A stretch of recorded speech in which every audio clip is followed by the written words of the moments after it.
Hi friends, ഞാൻ doctor Bilal. NEET പരീക്ഷ അടുത്ത് കഴിഞ്ഞ ഒരു വർഷത്തെ നിങ്ങളുടെ ഹാർഡ് വർക്ക്, കഷ്ടപ്പാട്, അതിൻ്റെ റിസൾട്ട് നിർണ്ണയിക്കുന്ന ആ മണിക്കൂറുകൾക്ക് ഇനി വിരലിലെണ്ണാവുന്ന ദിവസങ്ങൾ മാത്രമാണ് ബാക്കിയുള്ളത്.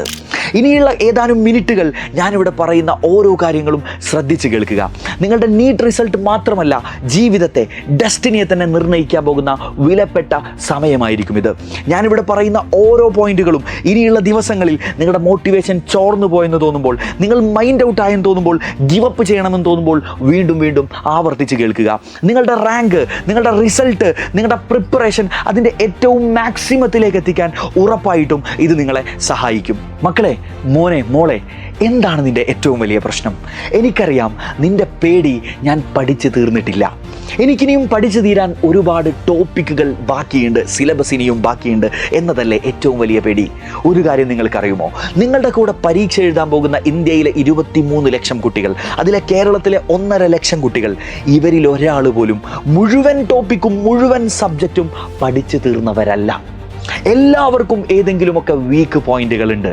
പക്ഷേ മക്കളെ, നിങ്ങളുടെ റിസൾട്ട് നിർണ്ണയിക്കാൻ പോകുന്നത് മെയ് 4-നുള്ള ആ ക്വസ്റ്റ്യൻ പേപ്പറാണ്. ആ ക്വസ്റ്റ്യൻ പേപ്പറിലെ പല ചോദ്യങ്ങളും നിങ്ങൾ ഇതുവരെ പഠിച്ചു തീർന്നതിൽ നിന്നായിരിക്കാം ചോദിക്കാൻ പോകുന്നത്.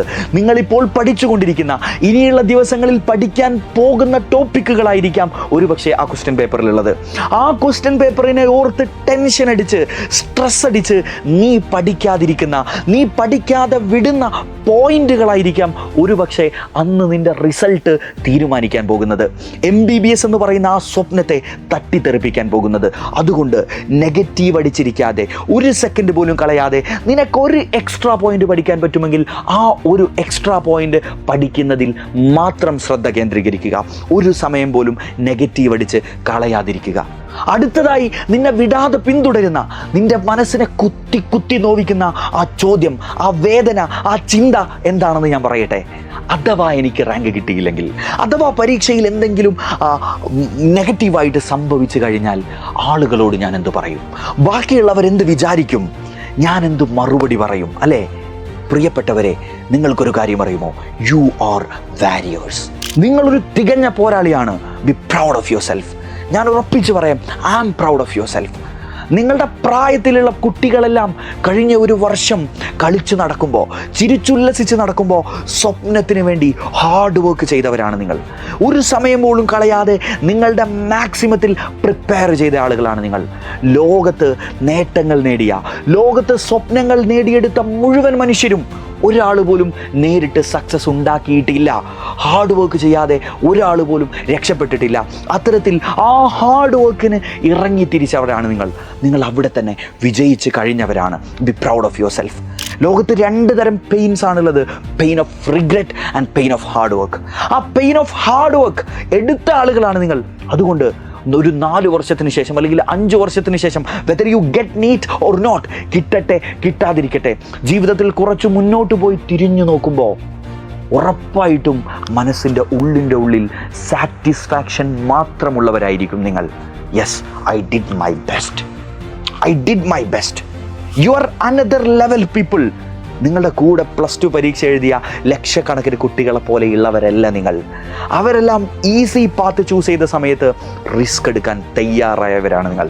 ഉറപ്പായിട്ടും പ്രൗഡ് ഓഫ് യുവർ സെൽഫ്. വേദനകൾ വരും, പ്രയാസങ്ങൾ വരും, നമുക്കിഷ്ടമുള്ള പലതും നഷ്ടപ്പെടും. സ്വപ്നത്തിനു വേണ്ടി കഷ്ടപ്പെടുമ്പോൾ ഇതെല്ലാം സംഭവിക്കും. അങ്ങനെ കഷ്ടപ്പെട്ടത് കൊണ്ടാണല്ലോ ലോകത്ത് നിങ്ങളെപ്പോലെ ഒരുപാട് മനുഷ്യർ വലിയ സ്വപ്നങ്ങൾ നേടിയെടുത്തത്. നിങ്ങൾ മെഡിക്കൽ കോളേജുകളിലേക്ക് പോകൂ. അവിടെ നിങ്ങൾ കാണുന്ന ഓരോ കുട്ടിയും നിങ്ങളെപ്പോലെ ഹാർട്ട് ബ്രേക്കായി, സങ്കടപ്പെട്ട്, ഈ സ്ട്രെസ്സുകളെല്ലാം സഹിച്ച് പരീക്ഷ എഴുതി വന്ന ആളുകളാണ്. നിങ്ങൾ സിവിൽ സർവീസ് നേടി IAS IPS ആയ മുഴുവൻ ആളുകളെയും എടുക്കൂ. ആരും തന്നെ എളുപ്പത്തിൽ എത്തിപ്പെട്ടവരല്ല. എല്ലാവരും ഈ ഹാർഡ് വർക്കിൻ്റെ പെയിന് അറിഞ്ഞു വന്നവരാണ്. ഈ പെയിനിനൊരു വാല്യൂ ഉണ്ടോ? ഞാൻ എപ്പോഴും എല്ലാവരോടും പറയുന്ന കാര്യമാണ്, 8 ഗ്രാം സ്വർണത്തിന് 70,000 രൂപ കൊടുക്കണം. 8 ഗ്രാം ഇരുമ്പിന് 2 രൂപ പോലും വിലയില്ല. എന്താ കാരണം? നോക്കൂ, മൂല്യമുള്ളത് നേടണമെങ്കിൽ കൂടുതൽ സ്പെൻഡ് ചെയ്തേ മതിയാകൂ, കൂടുതൽ എഫേർട്ട് എടുത്തേ മതിയാകൂ. നമ്മൾ ആ മൂല്യമുള്ള സ്വപ്നങ്ങളുള്ള ആളുകളാണ്. നമ്മുടെ സ്വപ്നത്തിലേക്കുള്ള വഴി എന്ന് പറയുന്നത് ഉറപ്പായിട്ടും അതിലൊരു സ്ട്രെസ്സ്, അതിലൊരു ഹാർഡ് വർക്ക് നമ്മൾ അധികമായിട്ട് ചെയ്യേണ്ടി വരും. അത് ചെയ്യാൻ തീരുമാനിച്ച പഠിച്ചുറപ്പിച്ചു വന്ന ചൂസൺ പീപ്പിളാണ് നമ്മൾ. അതുകൊണ്ട് ബാക്കി ഇതിൻ്റെ ഔട്ട്സൈഡിൽ നിൽക്കുന്ന ആളുകൾ എന്ത് വിചാരിക്കുമെന്നത് നിങ്ങളെ ഒരിക്കലും നിങ്ങളെ ചോദ്യം ചെയ്യുക പോലും ചെയ്യേണ്ടാത്ത ഫാക്ടറാണ്. So always forget about it. അതുകൊണ്ട് പുറമെയുള്ളവരുടെ വാക്കുകൾ, പുറമെ നടക്കുന്ന കാര്യങ്ങൾ, ഇതൊന്നും നമ്മളെ ബാധിക്കേണ്ട കാര്യമേ ഇല്ല. നമ്മൾ പഠിച്ചുകൊണ്ടേയിരിക്കുക. ഇനിയുള്ള ഓരോ ദിവസവും ഒരു സെക്കൻഡ് പോലും കളയാതെ പഠിച്ചുകൊണ്ടേയിരിക്കുക. ഞാൻ പഠിച്ചത് മാത്രമായിരിക്കും ആ ക്വസ്റ്റ്യൻ പേപ്പറിലുള്ളത് എന്ന ആത്മവിശ്വാസത്തോടു കൂടി പഠിക്കുക, പ്രാർത്ഥിക്കുക. എനിക്കറിയാം നിങ്ങൾ ഇടയ്ക്ക് വെച്ച് കരഞ്ഞു പോകും, നിങ്ങളുടെ കണ്ണ് നിറഞ്ഞു പോകും. അതിനെയെല്ലാം ഇന്ധനമായിട്ടെടുക്കുക. അതിനെയെല്ലാം വിജയത്തിലേക്കുള്ള, നാളെ വിജയിച്ച് നാളെ ഒരു മെഡിക്കൽ കോളേജിൽ അഡ്മിഷൻ എടുത്ത് തിരിഞ്ഞു നിന്ന് നമുക്ക് പറയാൻ പറ്റണം, നമ്മുടെ കഷ്ടപ്പാടുകളെ ഓർത്ത് സന്തോഷിക്കാൻ പറ്റണം. ഞാനും കരഞ്ഞിട്ടുണ്ട്, റിപ്പീറ്റ് ചെയ്യുന്ന സമയത്ത് ഞാനും കരഞ്ഞിരുന്നിട്ടുണ്ട്. ആ കരച്ചിലൊക്കെ ഇപ്പോൾ ഓർക്കുമ്പോൾ മനസ്സിൻ്റെ ഉള്ളിലൊരു ഭയങ്കര സന്തോഷമുണ്ട്. ആ സന്തോഷം എൻ്റെ പ്രിയപ്പെട്ട മുഴുവൻ കുട്ടികൾക്കും നിങ്ങൾക്കും ഫീൽ ചെയ്യാൻ പറ്റും. അപ്പോൾ എല്ലാവരും തന്നെ പോസിറ്റീവായി മാത്രം ചിന്തിച്ച് മുഴുവൻ സമയം ഇരുന്ന് പഠിക്കുക. മെയ് 4 എന്ന് പറയുന്ന ആ ദിവസം നമ്മുടേതാണെന്ന് നമ്മുടെ ഉള്ളിൻ്റെ ഉള്ളിൽ ഉറപ്പിക്കുക. All the best. Love you all. By.